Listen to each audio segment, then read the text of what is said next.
Welcome back to Cinelis, tempat di mana lu bisa dapat rekomendasi berbagai macam jenis film buat bahan tontonan lu. Seperti yang kita tahu ya, tujuan utama dari film horor adalah menakut-nakuti penontonnya. Banyak cara tuh dipakai sama filmmaker buat menghadirkan tontonan seserem mungkin, termasuk dengan membuat teror yang kerasa begitu nyata. Salah satunya adalah dengan pakai teknik found footage. Buat yang belum tahu, found footage adalah teknik pembuatan film yang dikemas seolah-olah kayak film itu merupakan rekaman sungguhan, sehingga peristiwa yang kita tonton di film tadi tuh kelihatannya benar-benar terjadi. Dan buat nambah kesan realistis, film found footage biasanya pakai aktor yang gak terlalu terkenal dan bikin gambarnya goyang-goyang biar terkesan kayak rekaman amatir. Dan di video Cinelis kali ini gue bakal rekomendasiin 10 film horror found footage paling serem. Oke, dan langsung aja kita mulai dari yang pertama.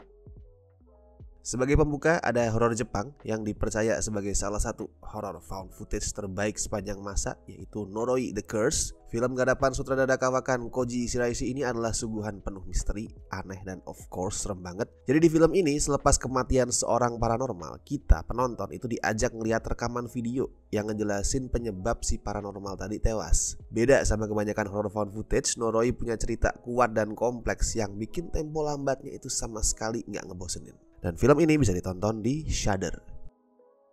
Pada tahun 2007, duet sutradara asal Spanyol Jaume Balaguero dan Paco Plaza membawa kesegaran ke subgenre zombie yang mulai usang lewat Rec, yang mengisahkan tentang seorang reporter TV dan kameramennya yang lagi ngewawancarain para pemadam kebakaran yang pada saat itu sedang merespon sebuah panggilan darurat. Tapi di sana mereka malah dihadapkan dengan teror di luar nalar yang mengancam nyawa. Alurnya sederhana banget, tapi cara filmnya ngebangun ketegangan tuh efektif.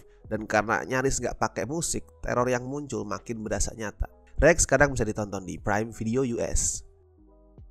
Berikutnya ada sebuah horror found footage yang underrated banget, asalnya dari Australia, yaitu Lake Mungo, yang menggabungkan elemen horor rumah hantu klasik dengan drama keluarga tragis. Dikisahkan seorang remaja bernama Alice Palmer itu tenggelam dan meninggalkan keluarganya yang kesulitan bangkit dari duka yang mereka alami. Sampai kemudian adik Alice, si Matthew, itu memasang kamera di seluruh penjuru rumah dengan harapan bisa ngerekam penampakan hantu Alice dan berkomunikasi dengannya.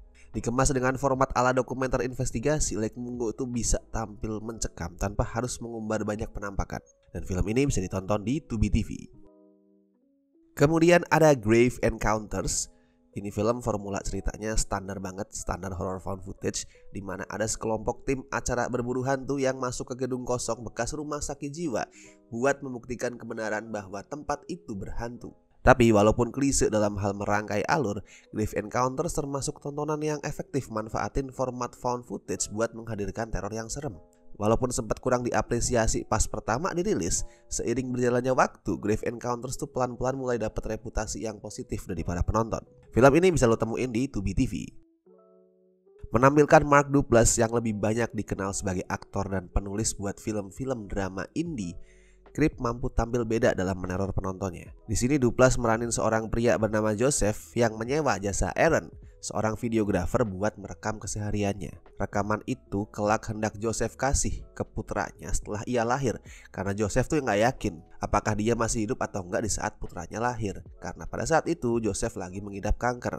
Tapi ketika pekerjaan udah dimulai, Aaron justru mulai merasakan ada yang gak beres pada diri Joseph. Seperti karya Duplass lainnya, termasuk yang dari genre drama atau komedi, Creep tampil penuh kesederhanaan, tapi bukan berarti intensitasnya juga sederhana. Film ini bisa ditonton di Netflix.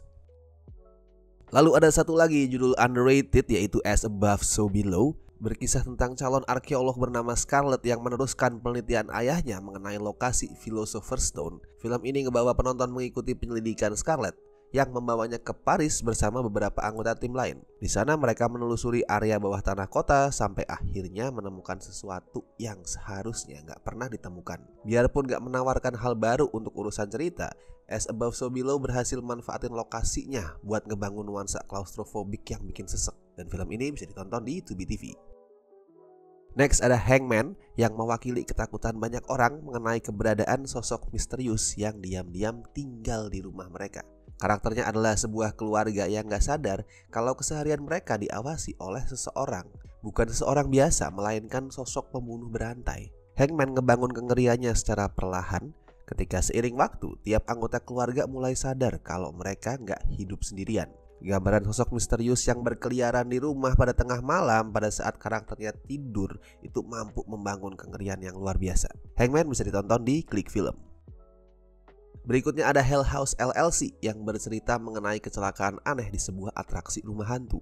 Beberapa tim kru dokumenter pun mendatangi lokasi tersebut untuk melakukan penyelidikan sebelum akhirnya menemukan hal mengejutkan di sana. Sutradara Stephen Conggetti nggak melulu pakai trik murahan buat munculin kengerian di sini. Dia juga sering memanfaatkan kesunyian buat ngebangun ketegangan, juga lokasi yang diisi oleh banyak boneka aneh serta badut-badut mengerikan. Film kedua dan ketiga yang masing-masing berjudul Hell House LLC 2 The Abandoned Hotel dan Hell House LLC 3 Lake of Fire itu rilis secara berurutan di tahun 2018 dan 2019. Tapi film pertamanya masih jadi yang terbaik. Hell House LLC bisa ditonton di WeTV. Kemudian ada film yang konon merupakan horror found footage pertama dari Korea Selatan, apalagi kalau bukan Gonjiam Haunted Asylum. Alurnya tuh masih menawarkan cerita standar tentang sekelompok kru web series yang masuk ke rumah sakit angker, kemudian mendapati teror mistis mematikan di sana. Tapi berkat akting natural, terus karakter yang likeable, atmosfer mencekam, juga jumpscare yang gak asal jadi, Gonjiam ngebuktiin kalau subgenre found footage masih punya kekuatan buat terus berjalan. Film ini bisa lo tonton di View, Catch Play, dan Klik Film. Judul terbaru di daftar ini adalah satu lagi film Asia, tepatnya dari Thailand, yaitu The Medium, yang mengajak penontonnya menyelami dunia perdukunan di negara tersebut. Alkisah sekelompok kru dokumenter mendatangi suatu lokasi terpencil buat merekam keseharian seorang dukun bernama Nim, sekaligus mengusut misteri mengenai kutukan yang menimpa sebuah keluarga. The Medium punya banyak teror serem, tapi kekuatan terbesar film ini justru terletak di unsur psikologisnya. Di saat filmnya tuh ngasih lihat gimana gak berdayanya manusia, bahkan dukun sakti sekalipun di hadapan kekuatan mistis. The Medium bisa ditonton di iTunes. Oke, itu tadi adalah rekomendasi dari Cinelis buat 10 film horror found footage paling serem. Seperti biasa, kalau lu punya rekomendasi lain di luar film-film yang gue sebutin di video ini, bisa feel free bagiin itu di kolom komentar. Dan jangan spoiler ya kalau bisa. Dan kalau misal lu ngerasa video-video kami itu ngebantu ngasih rekomendasi tontonan, silahkan bisa klik tombol like, subscribe, dan share juga video-video kami di medsos lu. Oke, kalau gitu sampai ketemu di list-list berikutnya.